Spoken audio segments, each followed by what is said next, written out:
Thank you for purchasing Zap Labeler. This video will show you the assembly and basic setup of your labeler.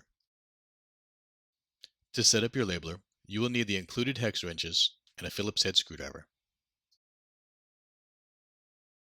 Start by preparing the label roll to be routed. Have a section of the label roll blank and without labels. Then, insert the core plug inserts into the label roll and ensure that they're flush with the sides of the roll. If you have a thin roll, it's permissible to use only one core plug.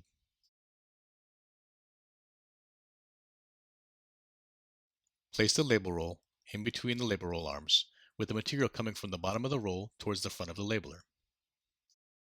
Insert the label roll holder through the arms, through the core plugs, and out the opposite side. Move the arms and the label roll to the center of the machine and tighten down the screws on the label roll arms to lock into place. The arms should only be lightly touching the label roll and the label material.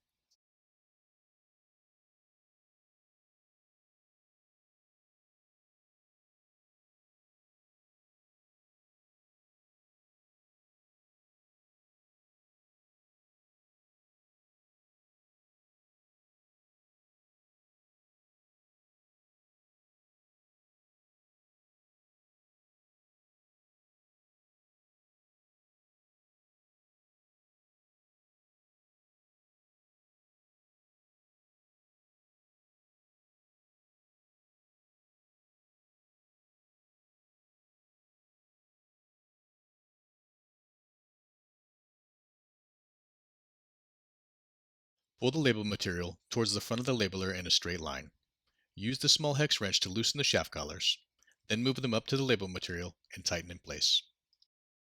These two steps will ensure that the label material will not wander from side to side when labeling.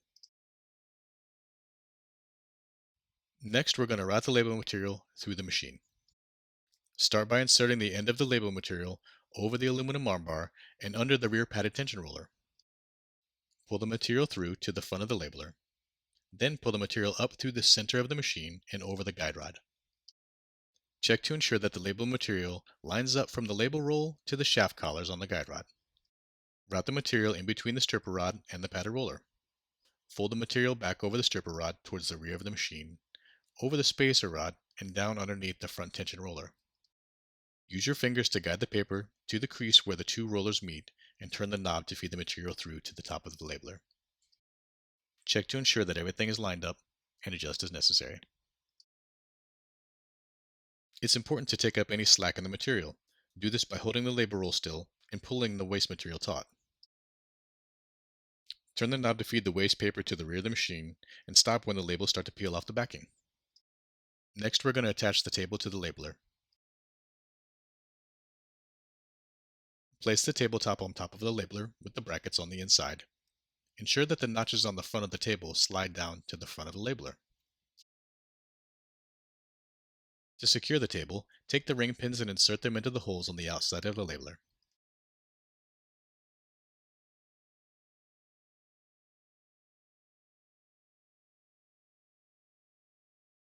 Loosening the knobs on the top of the table enable the guide arms to move from left to right. Loosening the knobs on the left of the table enable the guide arms to move forward and backward. Be careful that the guide arm doesn't rub against the padded roller.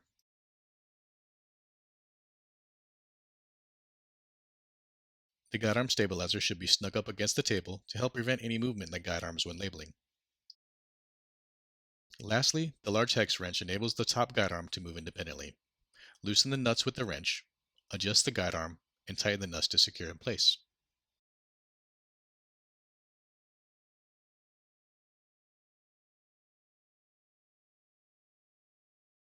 Now we're going to attach the laser indexing module.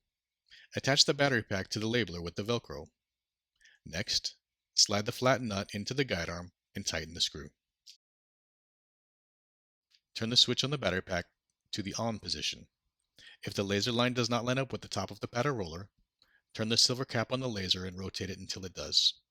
You can use a combination of module angle, forward placement, and lens turning to get the correct angle and a sharp line.